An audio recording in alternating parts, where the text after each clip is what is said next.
Hello friends, आज हम integrated rate equation निकालेंगे फर्स्ट ऑर्डर रिएक्शन के लिए। In this class of reaction the rate of the reaction is proportional to the first power of the concentration of the reactant are.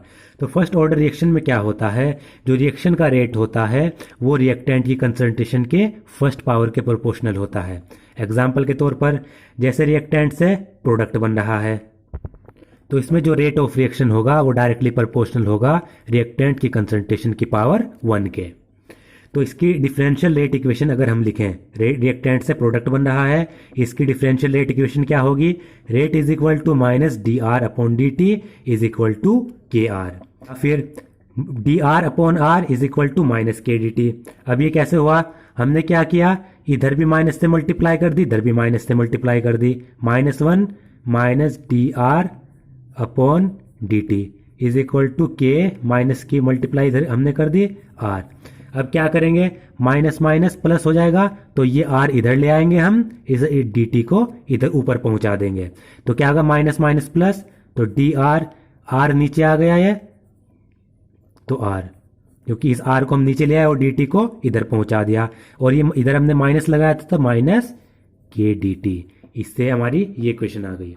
Integrating this equation we get, जब हम इस equation का integration करेंगे तो हमें ये इक्वेशन हमें प्राप्त होगी। तो इसका इंटीग्रेशन करने से पहले आपको एक फॉर्मूला याद रखना है। ये पहला फॉर्मूला जो इसमें यूज हो रहा है वो क्या है कि जब हम इंटीग्रेट करते हैं डी एक्स अपॉन एक्स, इसको हम इंटीग्रेट करेंगे तो क्या आएगा, natural logarithm x ln x आएगा। तो आप यहां पर देख सकते हैं, अगर हम इसको इंटीग्रेट करें d R R is equal to minus k constant है तो कॉन्स्टेंट का इंटीग्रेशन नहीं होता, इसमें इधर हम करेंगे डी टी का इंटीग्रेशन, इधर हम डी टी का इंटीग्रेशन करेंगे। तो आपने अभी फॉर्मूला देखा, ये वाला फॉर्मूला है, डी एक्स अपॉन एक्स का जब इंटीग्रेशन किया जाता है तो नेचुरल लॉगरिथम एक्स आता है, तो ये भी तो वही है, एक्स की जगह पर सिर्फ यहां पर आर आ गया, तो डी आर और इस वाले एक्स की जगह पर आर, तो डी आर अपॉन आर, इसका इंटीग्रेशन क्या कहलाएगा, नेचुरल लॉगरिथम आर, इस फॉर्मूले से, और इज इक्वल टू माइनस के, और डी टी का इंटीग्रेशन से डी कट जाएगा, डिफ्रेंशिएशन कट जाएगा, तो डी टी का इंटीग्रेशन क्या होगा, टी होगा, तो ये आ जाएगा माइनस के टी, प्लस यहां पर एक कांस्टेंट लग जाएगा जिसे हम कहते हैं इंटीग्रेशन कांस्टेंट। तो आपने देखा नेचुरल लॉगरिथम आर कैसे आया, तो इसको इंटीग्रेट करने पर हमारे पास क्या आया, natural logarithm R is equal to minus k t plus I. तो आई का क्या है, यहाँ पर आई है कांस्टेंट ऑफ इंटीग्रेशन, और इसकी वैल्यू हम इजीली डिटरमाइन कर सकते हैं। अब आई की अगर वैल्यू हमें निकालनी है तो कैसे निकालेंगे, when t is equal to 0, जब टाइम 0 हो तो आर किसके बराबर होता है, आर नोट के बराबर होता है। आपको पता है अगर टाइम 0 है तो जो रिएक्टेंट होगी वो किसके बराबर होगी, आर नोट के। आर नोट का मतलब initial concentration of the reactant, where R naught is the initial concentration of the reactant, क्योंकि टाइम 0 पे कोई भी रिएक्शन अभी नहीं हुई है, तो रिएक्टेंट की जो कंसंट्रेशन होगी वो आर नोट यानी इनिशियल होगी शुरुआत में। Therefore equation 4.8 can be written as, तो इक्वेशन 4.8 को हम किस तरीके से लिख सकते हैं, natural logarithm R naught, R की जगह पर टाइम 0 है तो आर की जगह पर आर नोट लिख देंगे, शुरुआती कंसंट्रेशन लिख देंगे, माइनस के इंटू टी की जगह पर 0 लिख देंगे, प्लस आई तो है ही, तो इक्वेशन को हमने इस तरीके से लिख दिया।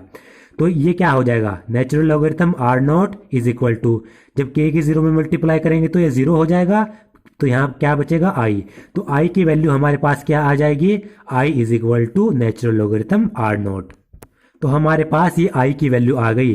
अब इस आई की वैल्यू को इस इक्वेशन में पुट कर देंगे, इस आई की वैल्यू को अगर इस इक्वेशन में पुट किया जाए तो क्या आएगा, natural logarithm R is equal to minus k t plus I की जगह पर क्या लिख दें, नेचुरल लॉगरिथम आर नोट, तो आई की जगह पर नेचुरल लॉगरिथम आर नोट लिखा जाएगा, ये यहाँ पर लिखी गई है। आई की वैल्यू को सब्सटीट्यूट किया इस वाली इक्वेशन में, तो natural logarithm R is equal to minus k t, I की जगह पर क्या लिख देंगे, natural logarithm R naught plus natural logarithm R naught. अब मैं क्या करूं, इस इक्वेशन को मैं कैसे लिख सकता हूं, नेचुरल लॉगरिथम आर, इसको इधर ले जाऊं तो ये प्लस का है तो माइनस का हो जाएगा। Natural logarithm R naught is equal to minus k t. अब इसमें आप एक फॉर्मूला, इस टॉपिक का फॉर्मूला नंबर सेकंड आपको याद रखना है। जो फॉर्मूला इसमें यूज होगा वो क्या है? लॉग ए अपॉन बी किसके बराबर होता है? लॉग ए माइनस के लॉग बी के बराबर होता है।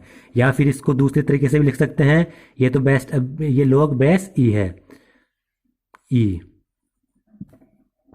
और आपको पता है लॉग बेस ई को दो तरीके से लिखा जा सकता है, या तो लिख दें log बेस ई या फिर लिख दें ln, नेचुरल लॉगरिथम, दोनों एक ही बात होती है। तो log a अपॉन बी किसके बराबर होता है? log a minus log b। तो आप यहां पर देखें, ये r नेचुरल लॉगरिथम r, ये किसके बराबर है? log a। ये किसके बराबर है? r not log b। तो log a minus log b या फिर natural logarithm r minus natural logarithm r naught, ये वाली वैल्यू इस तरीके से हम इसको लिख सकते हैं। तो इसे क्या लिख देंगे? Natural logarithm r upon r not, इस वाले फॉर्मूले से। a माइनस बी हमारे पास है तो हमने a अपॉन बी के फॉर्म में लिख दिया, नेचुरल लॉगरिथम यहाँ लगा दिया, r अपॉन r नॉट किसके बराबर आ जाएगी? माइनस के टी के बराबर आ जाएगी। और यही यहाँ पर लिखा गया है, आप यहाँ पर देख सकते हैं, वही यहाँ पर लिखा गया है, natural logarithm r upon r naught is equal to minus k t. ये कैसे आया ये आपको मैंने करके दिखा दिया।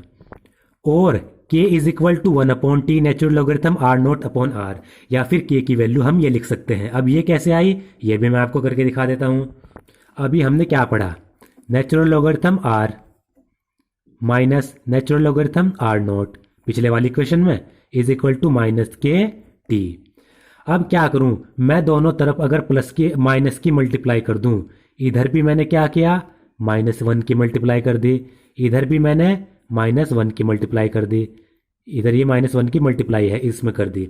तो क्या हो जाएगा? माइनस की जब इसमें मल्टीप्लाई करेंगे तो ये हो जाएगा minus natural logarithm R, minus minus plus, ये हो जाएगा plus natural logarithm R naught is equal to minus minus plus हो जाएंगे तो प्लस के टी। अब क्या ये देखिए, ये इसको किस तरीके से अरेंज करूं?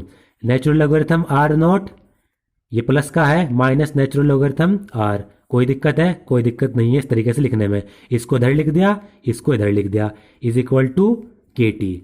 फिर से वही log a minus log b is equal to k t, लेकिन यहां पर a है r नॉट और b है r, उसमें उल्टा था।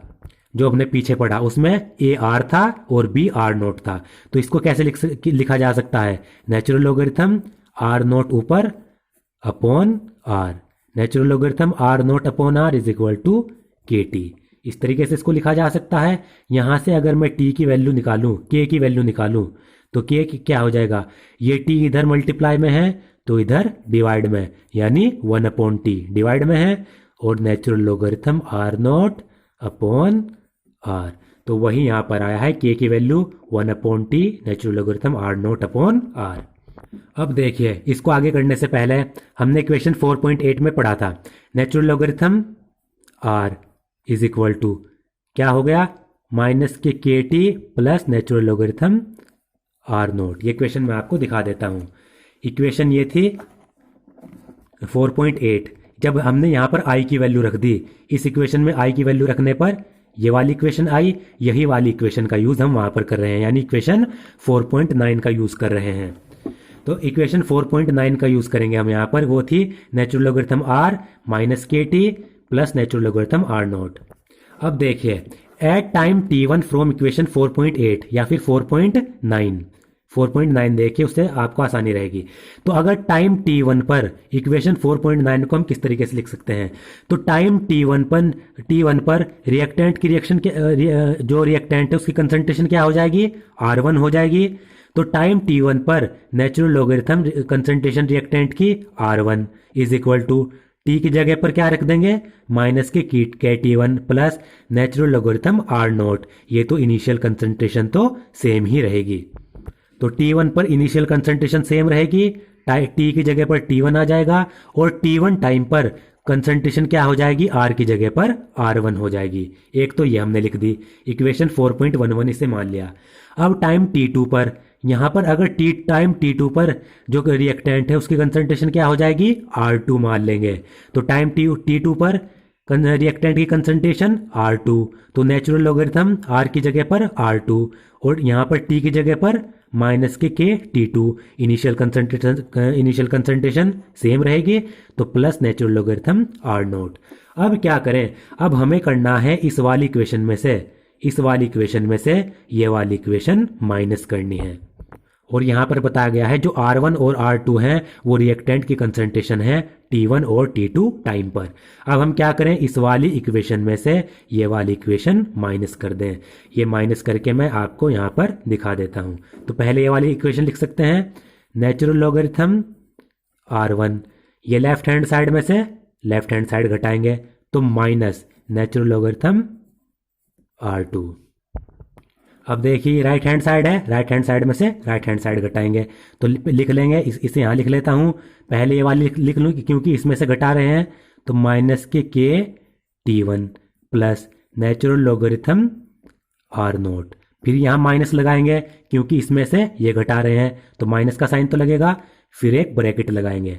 ये माइनस के KT2 ये उतार लेंगे प्लस नेचुरल लॉगरिथम R0 ये ब्रैकेट में। तो ये आ जाएगा माइनस के T1, ये राइट हैंड साइड में सोल्व कर रहा हूँ, ये बाद में। तो माइनस के T1 plus natural logarithm R0, तो माइनस माइनस प्लस हो जाएगा, तो प्लस के T2 क्योंकि ब्रैकेट में है तो दोनों से माइनस की मल्टीप्लाई होगी, तो minus plus minus natural logarithm R0। ये माइनस का नेचुरल लॉगरिथम R0 है, ये प्लस का नेचुरल लॉगरिथम R0 है, दोनों कैंसिल हो जाएंगे। तो क्या आ जाएगा, माइनस के T1 प्लस के T2। या फिर इसको यहीं कहीं कैसे लिख सकता हूँ, प्लस के T2 है, इसे इधर लिख लेता हूँ माइनस के T1, कोई दिक्कत नहीं है। इसमें से क्या करूँ, K कॉमन लिया जा सकता है, K कॉमन लिया इसमें से मैंने, तो T2 माइनस T1 बच गया। तो natural logarithm R1 minus natural logarithm R2 किसके बराबर आया, T2 माइनस T1। ये natural logarithm R1 minus natural logarithm R2 के बराबर है, ये वाली इक्वेशन। और अभी हमने फॉर्मूला पढ़ा था, इसे मैं क्या लिख सकता हूँ, natural logarithm R1 minus natural logarithm R2, ये A है ये B है, तो log A minus log B क्या होगा, log A अपॉन B। तो इसको मैं लिख सकता हूँ natural logarithm R1 upon R2, ये मैं इसको लिख सकता हूँ क्योंकि log A minus log B log A upon B। तो ln R1 अपॉन R2 किसके बराबर आया, T2 माइनस T1 के बराबर आया। यही आप यहाँ पर देख सकते हैं, सब्सट्रैक्ट करने पर ln R1 upon R2 T2 minus T1 के बराबर आया। यहाँ से अगर K की वैल्यू मैं निकालूँ तो क्या आ जाएगा, T2 अपॉन T1 पूरा का पूरा इधर अपॉन में आ जाएगा, तो क्या आ जाएगा, K is equal to 1 upon T2 minus T1 natural logarithm R1 upon R2। ये वाली इक्वेशन भी आपको याद रखनी है, ये भी इसका एक इम्पोर्टेंट है। अब देखिए आगे, equation 4.9 can also be written as, ये इक्वेशन 4.9 थी, इक्वेशन ये 4.9 थी, इसको हमने आगे सोल्व करके ऐसे लिखा था, तो यही इक्वेशन यहाँ पर लिखी गई है, ln R upon R0 minus KT। तो natural logarithm R upon R0 is equal to minus KT। अब हम क्या करें, इन दोनों साइड का एंटीलॉग ले लें। इस दोनों साइड का एंटीलॉग आने पर हमारे पास क्या आएगा, concentration R is equal to R0 e की पावर माइनस KT। ये कैसे आया इस इक्वेशन से, इसके लिए तीसरा फॉर्मूला यूज होगा। तो इस टॉपिक का थर्ड फॉर्मूला है, वो है अगर आपको कहीं भी लिखा आ जाए, आपको ऐसे मिल जाए A की पावर log E यानी इसका बेस है इंटू x, तो ये किसके बराबर हो जाएगा, ये इसकी मल्टीप्लाई में है, तो A की ये इसके पावर में है, A की पावर क्या है, A की power log E into x, तो ये किसके बराबर हो जाता है, ये x के बराबर हो जाता है, क्योंकि A log E की पावर ये किसकी वैल्यू है, ये 1 के बराबर हो जाती है। बस सिंपल आपको याद रखना है, A की power log E into x है तो वो वैल्यू x के बराबर होगी। तो यहीं पर अब मैंने यहाँ पर क्या किया, इस वाली इक्वेशन में मैंने क्या किया, इसको E की पावर में लिख दिया, लेफ्ट हैंड साइड को भी राइट हैंड साइड को भी, कोई दिक्कत नहीं है। लेफ्ट हैंड साइड को मैंने क्या लिखा, E की power natural logarithm R upon R naught, ये इसके पावर में है, इज इक्वल टू इधर भी लिख दिया ई की पावर माइनस के के टी, यानी दोनों साइड को ई की पावर में लिख दिया। तो अभी आपने फॉर्मूला पढ़ा ई की पावर, ए की पावर अगर log ई इंटू एक्स हो, यहाँ पर ए की जगह पर ई लिखा गया है, तो ई की power natural logarithm log R upon R naught है, तो वो किसके बराबर हो जाता है, इस एक्स के बराबर हो जाता है। तो एक्स की वैल्यू यहाँ पर क्या है, आर अपॉन आर नोट, क्योंकि ए की जगह पर ई, log ई की जगह एल एन, मैंने आपको बताया एल एन लिख दें या log ई लिख दें, दोनों एक ही बात होती है। तो log ई एक्स की जगह पर आर अपॉन आर नोट, तो ये वैल्यू किसके बराबर हो जाएगी, आर अपॉन आर नोट के बराबर हो जाएगी। तो are upon R naught e की पावर माइनस के टी के बराबर आ गया। यही आपने यहाँ पर देखा, आर किसके बराबर आया। अब यहाँ से क्या करें, R is equal to R naught को इधर मल्टीप्लाई में ले जाएं, आर नोट ई की पावर माइनस के टी, यही यहाँ पर है, R is equal to R naught e की power minus k t. Comparing equation 4.9 with y equal to m x plus c. अगर हम इक्वेशन 4.9 को y is equal to m x plus c, यह है स्ट्रेट लाइन इक्वेशन, इससे अगर हम compare करें और उसके बाद हम r को t के अगेंस्ट क्या करें, प्लॉट करें, r और t का ग्राफ बनाएं, तो हमें एक स्ट्रेट लाइन मिलेगी जिसका स्लोप माइनस के होगा और उसका इंटरसेप्ट का मतलब वो लाइन जहां पर y एक्सिस पे कट करेगी वो r naught l n R naught के बराबर होगा। तो यहां पर हम क्या करें, एल एन आर को, नेचुरल लॉगरिथम r को टी के अगेंस्ट हमें ग्राफ बनाना है। तो हमारे पास इक्वेशन क्या थी, natural logarithm R is equal to minus k t plus natural logarithm R naught, इसको हमें इससे कंपेयर करना है, y इज इक्वल टू ये y है एम एक्स प्लस सी। तो आप यहाँ पर देखें y किसके बराबर है, नेचुरल लॉगरिथम r के। तो हम यहाँ पर अगर ग्राफ बनाऊँ, मैं ऐसे ही मैं यहाँ पर ग्राफ बना देता हूँ, तो y एक्सिस पर हमें रखना है नेचुरल लॉगरिथम r, और यहाँ पर देखें x है, x के सामने क्या है t, तो यहाँ पर हमें x एक्सिस पर टाइम रखना है। ये इसको कंपेयर करने का तरीका है, y एक्सिस पर natural logarithm r, x axis पर मैंने टाइम रखा, इन दोनों को कंपेयर किया। फिर c की जगह पर नेचुरल लॉगरिथम r नोट है, इसका मतलब ये जो, और यहाँ पर आप देखिए यह है m का मतलब स्लोप किसके बराबर है, माइनस के बराबर, यानी ये एक स्ट्रेट लाइन का ग्राफ बनेगा जिसका स्लोप माइनस में है, स्लोप माइनस में है तो ये घटता हुआ डिक्रीजिंग ग्राफ बनेगा, ऊपर से नीचे की तरफ बनेगा। तो ये एक हमारा ग्राफ बन गया। और यहाँ पर c है नेचुरल लॉगरिथम आर नोट, इसका मतलब क्या है, इंटरसेप्ट, जहाँ पर ये लाइन y एक्सिस को कट करेगी, ये लाइन y एक्सिस पर यहाँ पर कट कर रही है, ये पॉइंट है नेचुरल लॉगरिथम आर नोट के बराबर, और यहाँ पर स्लोप है माइनस के, तो इस लाइन का जो स्लोप होगा वो होगा माइनस के। तो इस तरीके से ये ग्राफ बनाया जाता है। अब देखिए, the first order rate equation can also B return in the form of, जो फर्स्ट ऑर्डर रेट इक्वेशन है उसको इस फॉर्म में भी लिखा जा सकता है। अब ये देखिए, ये आई इस वाली इक्वेशन से, k is equal to 1 upon t natural logarithm R naught upon R. यहाँ पर आपको एक फॉर्मूला याद रखना है, जब log बेस e को हम log बेस 10 में कन्वर्ट करते हैं तो उसमें 2.303 की मल्टीप्लाई कर देते हैं। तो यहाँ पर नेचुरल लॉगरिथम है यानी बेस e है, इसको हमें log बेस 10 में कन्वर्ट करना है, तो यहाँ पर 2.303 की मल्टीप्लाई कर देंगे, उससे क्या आएगी, ये वाली इक्वेशन आएगी, k is equal to 2.303 by 10 upon t log base 10 R naught upon R. ये वाली मोस्ट इंपॉर्टेंट इक्वेशन है इस टॉपिक की, ये वाली और ये वाली, ये दोनों ही इंपॉर्टेंट है, ये आपको याद रखनी है। या फिर इसको हम ऐसे भी लिख सकते हैं, log R naught upon R, t को इधर ले जाएं, k इंटू टी अपॉन 2.303, इनमें से कोई सी एक इक्वेशन आपको याद रखें। तो ये इस टॉपिक की मोस्ट इंपॉर्टेंट इक्वेशन है, इस पर ही न्यूमेरिकल पूछे जाते हैं, ये आपको याद रखनी है। k की वैल्यू निकालने के लिए 2.303 by t log R naught upon R. If we plot a graph between log r naught upon r versus t figure 4.5 the slope k upon 2.303।